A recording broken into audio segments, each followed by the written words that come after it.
जय हिंद मेरे प्यारे साथियों, आप सभी का बहुत बहुत स्वागत है सक्सेस वर्ल्ड एमसीक्यू चैनल पर। तो दोस्तों, आज की इस वीडियो में बिहार मद्य निषेध सिपाही की परीक्षा के लिए जीके जीएस के 50 अति महत्वपूर्ण प्रश्नों को लेकर आए हैं। तो आप लोग पूरा सेशन को ध्यानपूर्वक देखें और कितने प्रश्नों के आप लोग सही सही आंसर करते हैं कमेंट करके हमें ज़रूर बताएं। तो जल्दी जल्दी से आप सभी लाइव में जुड़ जाइए। सभी को गुड इवनिंग, गुड इवनिंग। तो चलिए शुरुआत करते हैं आज के प्रश्नों से। पहला प्रश्न है, भारत में कुल जनसंख्या का कितना प्रतिशत जनजाति पाई जाती है? बिल्कुल एग्जाम में पूछा जाने वाला प्रश्न है। और देखिए, अगर आपको इन सेट में किसी भी प्रश्न का आंसर आता है तो आंसर करने के लिए आपको नीचे लाइव चैट का ऑप्शन मिलता है। प्रत्येक स्टूडेंट को आंसर देना है। तो देखिए, पहले प्रश्न का आंसर है बी ऑप्शन। भारत में कुल जनसंख्या का 8.6% पर जनजाति पाई जाती है। दूसरा प्रश्न है, 73वें और 74वें संविधान संशोधन के समय देश के प्रधानमंत्री कौन थे? चलिए आप सभी दूसरे के लिए फटाफट से आंसर करेंगे। 73वें और 74वें संविधान संशोधन के समय देश के पीएम कौन थे? तो याद रखिएगा, नरसिम्हा राव। डी ऑप्शन जो ही बच्चे दिए हैं आपका बिल्कुल सही आंसर है। और एक प्रश्न एग्जाम में पूछा जाता है कि कौन 2 बार कार्यवाहक प्रधानमंत्री बनाए गए थे? तो गुलजारी लाल नंदा को 2 बार कार्यवाहक प्रधानमंत्री बनाए गए थे, ध्यान रखना है। आगे देखिए, तीसरा प्रश्न है, किस संविधान संशोधन द्वारा दिल्ली को राष्ट्रीय राजधानी का दर्जा दिया गया था? ये प्रश्न आपके एग्जाम के लिए बहुत ही महत्वपूर्ण प्रश्न है। इस प्रश्न पर आप लोग स्टार लगा लीजिए, एग्जाम में छप सकता है।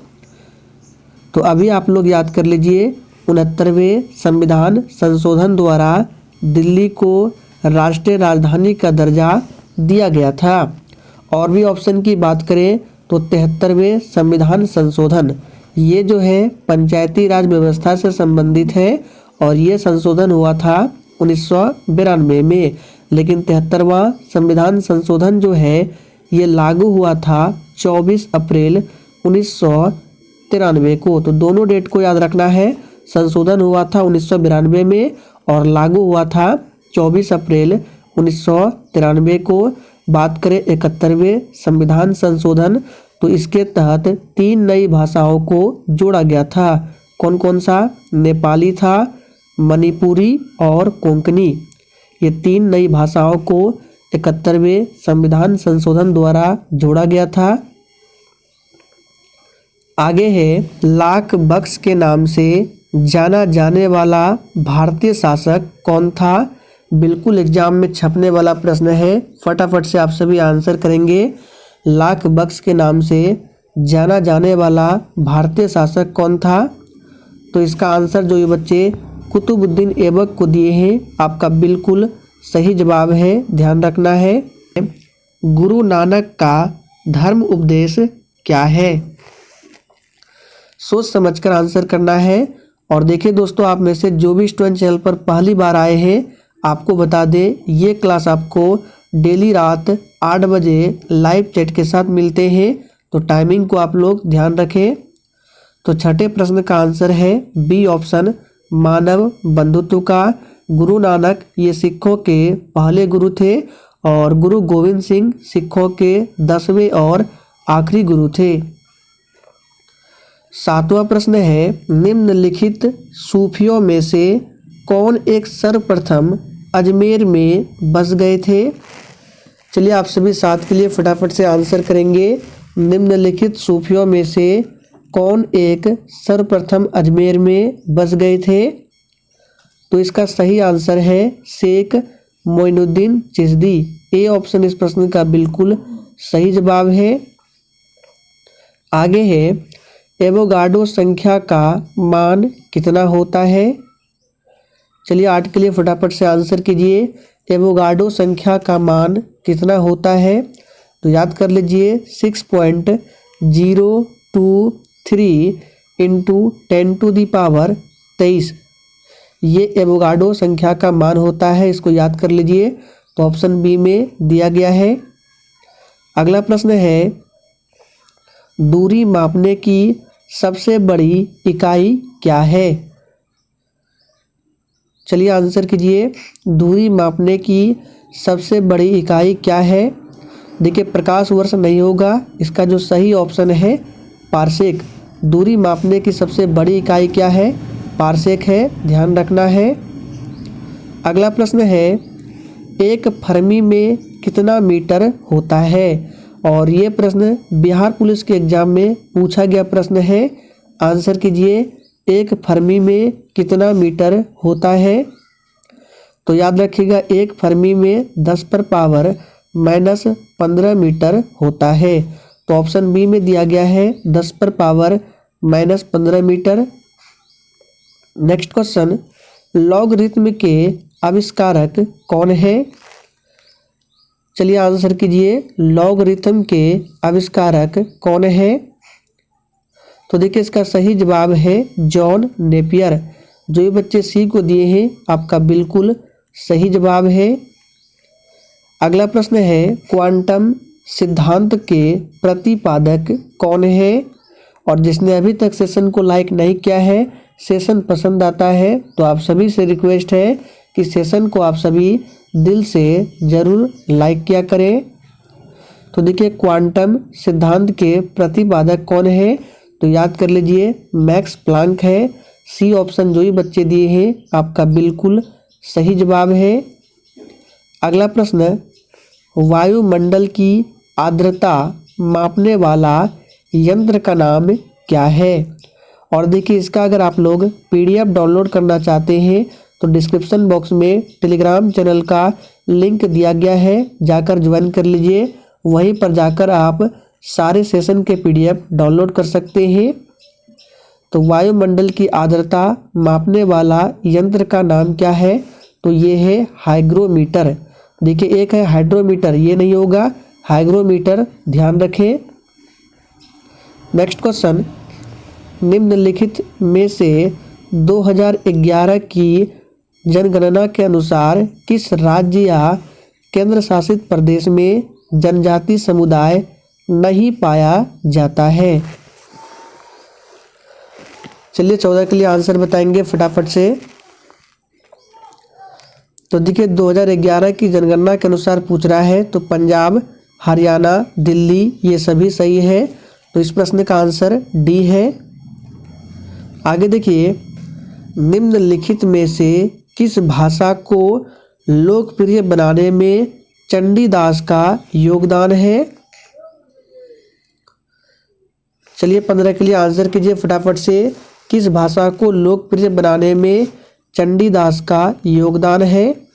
तो सही जवाब है बंगाली। अगला प्रश्न, निम्नलिखित में कौन सा एक सही कालानुक्रम है? सभी ऑप्शंस को सही से देखिए फिर आंसर कीजिए। आपको बताना है इनमें से कौन सा एक क्रम सही है। तो देखिए सबसे पहले कौन थे? शंकराचार्य, फिर रामानुज और लास्ट में चैतन्य। तो ए ऑप्शन जो ही बच्चे दिए हैं आपका बिल्कुल सही आंसर है। अगला प्रश्न है, शिक्षण संस्थानों में धार्मिक शिक्षा का प्रतिबंध किस अनुच्छेद के तहत लगाया गया? वेरी इंपॉर्टेंट प्रश्न है, फटाफट से आप सभी आंसर करेंगे। शिक्षण संस्थानों में धार्मिक शिक्षा का प्रतिबंध किस अनुच्छेद के तहत लगाया गया? तो देखिए इस प्रश्न का सही जवाब है अनुच्छेद 28। ए ऑप्शन जो ही बच्चे दिए हैं बिल्कुल सही जवाब है। अनुच्छेद 23 और 24 में क्या है? तो इसमें शोषण के विरुद्ध अधिकार के बारे में बताया गया है। आगे है, विश्वनाथ प्रताप सिंह को संसद द्वारा सत्ता से बाहर कर दिया गया था। आपको बताना है कि वह भारत के कितने नंबर के प्रधानमंत्री थे? चलिए 18 के लिए आंसर बताएंगे फटाफट से। तो देखिए ऐसे तो व्यक्तियों में वे 7वें नंबर के प्रधानमंत्री थे, लेकिन प्रधानमंत्री के क्रम में 10वें नंबर के प्रधानमंत्री थे। तो ए ऑप्शन जिन्होंने भी किया है आपका बिल्कुल सही आंसर है। अगला प्रश्न है, राष्ट्रीय प्रतीक के तहत आने वाले सत्यमेव जयते शब्द किस ऐतिहासिक ग्रंथ से लिए गए हैं?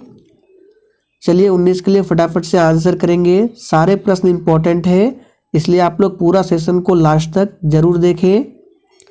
तो देखिए इस प्रश्न का सही जवाब है बी ऑप्शन, मुंडकोपनिषद से लिया गया है।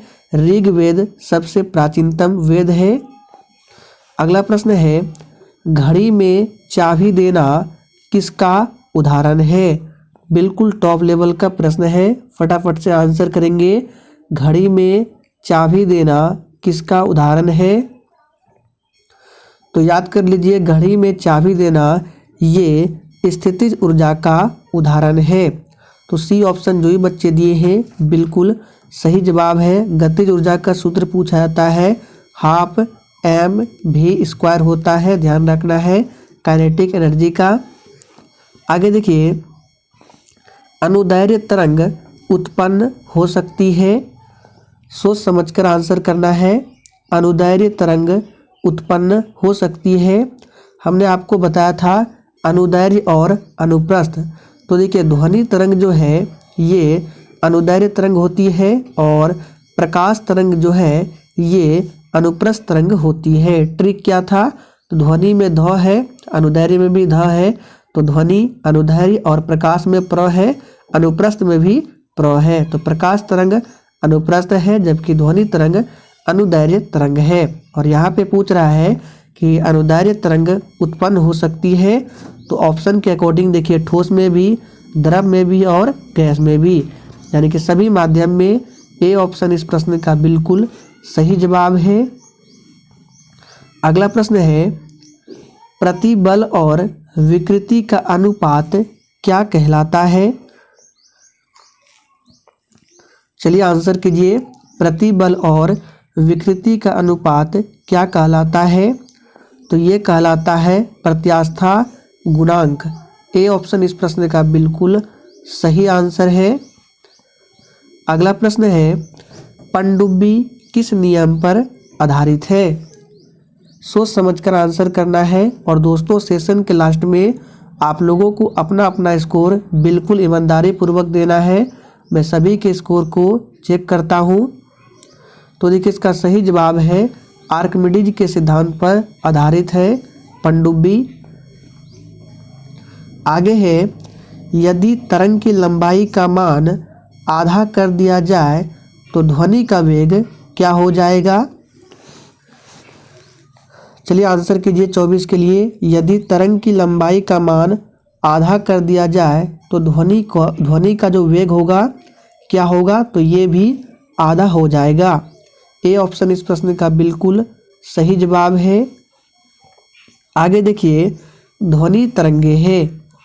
अभी हमने आपको बताया ध्वनि किस प्रकार के तरंग है और प्रकाश किस प्रकार के तरंग है।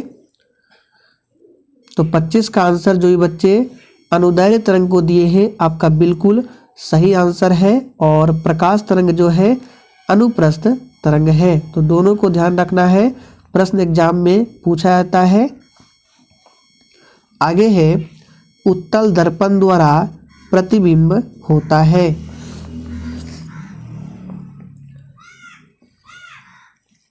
तो देखिए इस प्रश्न का सही आंसर जो ये बच्चे सी को दिए हैं आपका बिल्कुल सही जवाब है। उत्तल दर्पण द्वारा प्रतिबिंब जो है हमेशा काल्पनिक और सीधा होता है। आगे देखिए, प्रकाश तरंग किसका उदाहरण है? अब देखिए यहाँ पर आपको आंसर ऑप्शन के अकॉर्डिंग बताना है। ऐसे तो प्रकाश जो है अनुप्रस्थ तरंग है। तो देखिए इस प्रश्न का सही जवाब है बी ऑप्शन। याद कर लीजिए, काफ़ी बार एग्जाम में पूछा गया है। प्रकाश तरंग जो है ये एक प्रकार का विद्युत चुंबकीय तरंग है। आगे देखिए, फ्यूज के पदार्थ का होना चाहिए। तो देखिए फ्यूज का जो पदार्थ होता है होना चाहिए उच्च प्रतिरोध और निम्न गलनांक। तो सही जवाब है C option, A and B दोनों।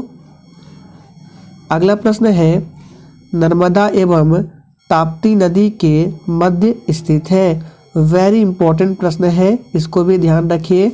नर्मदा एवं ताप्ती नदी के मध्य स्थित है। तो याद कर लीजिए, नर्मदा एवं ताप्ती नदी के मध्य सतपुरा की पहाड़ियाँ स्थित है। बी ऑप्शन जो ही बच्चे दिए हैं आपका बिल्कुल सही आंसर है। और हमने आपको बताया था नर्मदा और ताप्ती दो ऐसी नदियां हैं जो डेल्टा नहीं बनाती है। ये दो नदियां रिफ्ट घाटी से होकर बहती है। बात करें ऑप्शन ए की अरावली पर्वत श्रेणी, तो ये भारत की सबसे प्राचीनतम पर्वत श्रेणी है। और अरावली पर्वत की सबसे ऊंची चोटी का नाम पूछा जाता है, तो याद रखिएगा गुरु शिखर अरावली की सबसे ऊंची चोटी का नाम है। नीलगिरी पर्वत की सबसे ऊंची चोटी का नाम क्या है, तो याद रखिएगा दोदा बेट्टा। दोदा बेट्टा ये नीलगिरी की सबसे ऊंची चोटी का नाम है। अगला प्रश्न है अल्बुकर्क ने गोवा को 1510 में किससे छीना था। चलिए 30 के लिए फटाफट से आंसर करेंगे। अल्बुकर्क ने 1510 में गोवा को किससे छीना था। तो याद कर लीजिए, एग्जाम में पूछ सकता है। सही आंसर है बीजापुर के सुल्तान से। गोवा की राजधानी कहाँ है, पणजी है। और गोवा जो है ये मांडवी नदी के किनारे बसा हुआ है। अगला प्रश्न है हाल ही में आसियान इंडिया म्यूजिक के फेस्टिवल का दूसरा संस्करण कहाँ आयोजित किया गया है। चलिए आंसर करेंगे। ये करंट अफेयर्स के प्रश्न है और आपके एग्जाम में 1 से 2 प्रश्न करंट अफेयर्स से भी पूछे जाते हैं। तो देखिए इसका सही जवाब है नई दिल्ली। अगला प्रश्न है हाल ही में कौन एशियाई कप टेबल टेनिस टूर्नामेंट में स्वर्ण पदक, यहाँ पे स्वर्ण होना चाहिए, जीतने वाली पहली भारतीय महिला खिलाड़ी बनी है। चलिए 32 के लिए फटाफट से आंसर करेंगे। हाल ही में कौन ऐसी महिला है जो एशियाई कप टेबल टेनिस टूर्नामेंट में स्वर्ण पदक जीतने वाली पहली भारतीय महिला खिलाड़ी बनी है। तो याद कर लीजिए मनिका बत्रा। सी ऑप्शन इस प्रश्न का बिल्कुल सही आंसर है।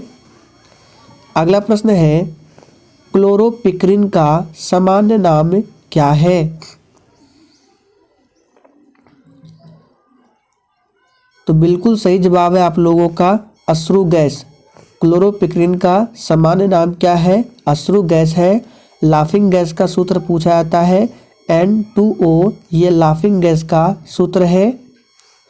अगला प्रश्न है ऊर्जा का क्षय कम होता है। चलिए आंसर करेंगे। ऊर्जा का क्षय किसमें कम होता है। तो इसका सही जवाब है प्रत्यावर्ती धारा में ऊर्जा का क्षय कम हो जाता है।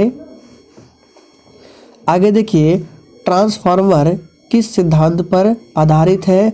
बिल्कुल टॉप लेवल का प्रश्न है, फटाफट से आंसर करेंगे। ट्रांसफार्मर किस सिद्धांत पर आधारित है।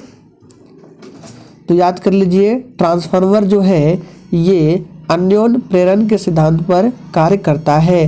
देखिए विद्युत चुम्बकीय नहीं होगा, बहुत बच्चे विद्युत चुम्बकीय प्रेरण को दे रहे हैं, तो ध्यान से पढ़िए। ट्रांसफार्मर जो है ये अन्योन्य प्रेरण के सिद्धांत पर आधारित है। आप लोग सर्च करके भी देख सकते हैं। आगे देखिए ऊष्मा किस प्रक्रिया से सर्वाधिक तीव्र गति से स्थानांतरित होती है। ये प्रश्न आपके एग्जाम में छप सकता है। चलिए आंसर करेंगे। ऊष्मा किस प्रक्रिया से सर्वाधिक तीव्र गति से स्थानांतरित होती है। तो देखिए इस प्रश्न का सही आंसर क्या होगा, विकिरण के माध्यम से। अभी आप लोग याद कर लीजिए, विकिरण के माध्यम से ऊष्मा जो है तीव्र गति से स्थानांतरित होती है। और दोस्तों पिछले 1-2 दिनों से आपका सभी क्लास नहीं हो पा रहा है क्योंकि तबीयत सही नहीं था और अभी भी तबीयत सही नहीं है, आप लोगों को आवाज़ से पता चल रहा ही होगा। और दोस्तों मैं आपको कल की बात बताता हूँ। कल जो है मेरा फीवर 102 पर पहुँच गया था। ऐसे तो नॉर्मली इंसान का टेम्परेचर आप सभी जानते हैं 98.6 पर होता है, पर मेरा फीवर कल 102 पर पहुंच गया था। बहुत ही हालत ख़राब था, बट आज सही लग रहा है, इसलिए मैं ये क्लास करा रहा हूँ। ये सभी बातें आप लोगों के साथ इसलिए शेयर कर रहा हूँ क्योंकि कुछ स्टूडेंट को ऐसा लग भी रहा होगा कि मैं ऐसे ही फालतू में क्लास बंद करता हूँ। तो दोस्तों ऐसा नहीं है, मैं कभी भी फालतू में क्लास बंद नहीं करता हूँ। तो उम्मीद करेंगे आप लोग परेशानी को समझ रहे होंगे। चलिए इसी के साथ आगे देखते हैं। अगला है न्यूनतम संभव ताप क्या है। चलिए आप सभी 37 के लिए फटाफट से आंसर करेंगे। न्यूनतम संभव ताप क्या है? तो याद रखिएगा -273 डिग्री सेल्सियस जो है ये न्यूनतम संभव ताप है। आगे है सूर्य ग्रहण के समय सूर्य का कौन सा भाग दिखाई पड़ता है। चलिए 38 के लिए फटाफट से आंसर करेंगे। तो देखिए सूर्य ग्रहण के समय सूर्य का जो किरीट वाला भाग होता है यही दिखाई पड़ता है। बी ऑप्शन जो ही बच्चे दिए हैं आपका बिल्कुल सही जवाब है।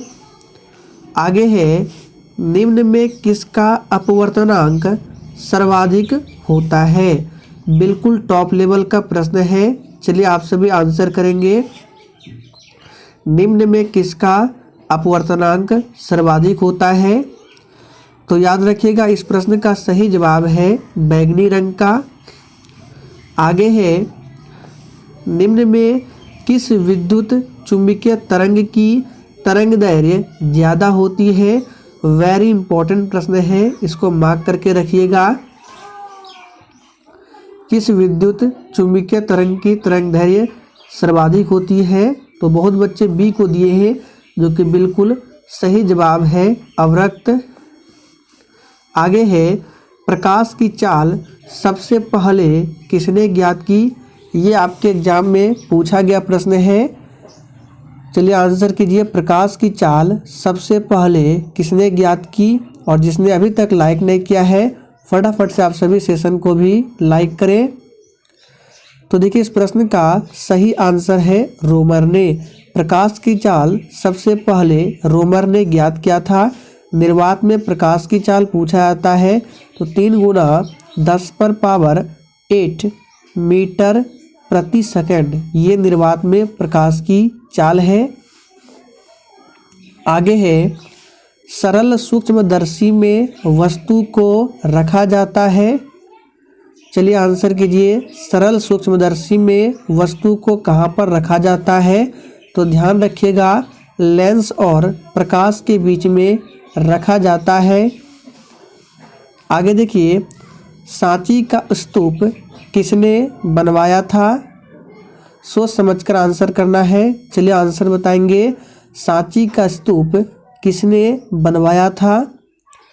तो याद रखिएगा इसका सही जवाब है ऑप्शन बी अशोक ने सांची के स्तूप को बनवाया था।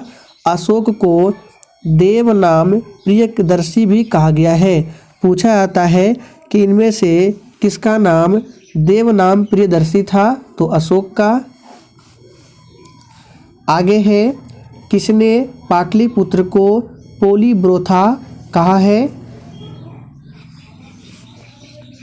तो 44 का आंसर क्या होगा ऑप्शन सी मेगास्थनीज ने पाटलिपुत्र को पोलीब्रोथा कहा है। मेगास्थनीज ये चंद्रगुप्त मौर्य के दरबार में आया था और इनकी एक प्रसिद्ध पुस्तक है इंडिका। आगे देखिए किस वेद में जादुई माया और वशीकरण का वर्णन है। वेरी वेरी इंपॉर्टेंट प्रश्न है, बिल्कुल एग्जाम में पूछा जाने वाला प्रश्न है। आंसर बताएंगे। बहुत ही सिंपल प्रश्न है लेकिन एग्जाम में पूछा जाता है। तो 45 का आंसर जो ही बच्चे लाइव चैट में अथर्ववेद को दिए हैं आपका बिल्कुल सही जवाब है अथर्ववेद। ये सबसे बाद का वेद है। ऋग्वेद की बात करें तो ये सबसे प्राचीन वेद है, ध्यान रखना है। सामवेद को भारतीय संगीत का जनक कहा गया है। आगे देखिए, गायत्री मंत्र किस पुस्तक में मिलता है? ये भी आपके एग्जाम के लिए वेरी इंपॉर्टेंट प्रश्न है। चलिए आंसर कीजिए फटाफट से। गायत्री मंत्र का उल्लेख किस पुस्तक में मिलता है? तो इसका सही जवाब है सबसे प्राचीन वेद ऋग्वेद में मिलता है।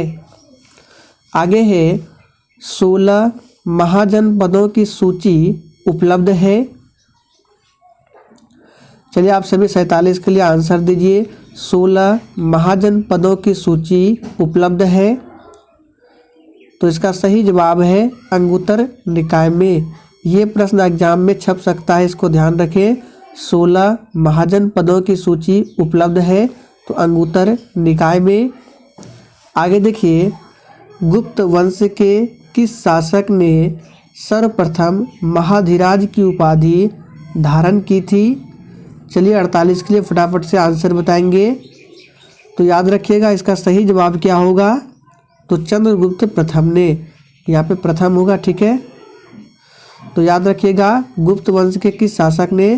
तो चंद्रगुप्त प्रथम ने सर्वप्रथम महाधिराज की उपाधि धारण की थी। समुद्रगुप्त को भारत का नेपोलियन कहा जाता है। अगला प्रश्न है, भारत की पूर्व से पश्चिम तक की लंबाई कितनी है? तो देखिए, अगर उत्तर से दक्षिण पूछे तो याद रखना है 3214 किलोमीटर, ये है उत्तर से दक्षिण तक की लंबाई। लेकिन यहाँ पे पूछ रहा है पूर्व से पश्चिम तक, तो 2933 किलोमीटर ये पूर्व से पश्चिम तक की लंबाई है। आगे है, गारो, खासी एवं जयंतिया पहाड़ियाँ संरचना एवं उत्पत्ति की दृष्टि से निम्नलिखित में से किसका भाग है? बहुत ही महत्वपूर्ण प्रश्न है, तो याद रखिएगा ये पूर्वोत्तर की पहाड़ी का भाग है। तो सी ऑप्शन जो ही बच्चे दिए हैं आपका बिल्कुल सही आंसर है। तो दोस्तों आज के लिए इतना ही। सेशन पसंद आया हो तो सभी लोग लाइक करें और सेशन को शेयर करना ना भूलें।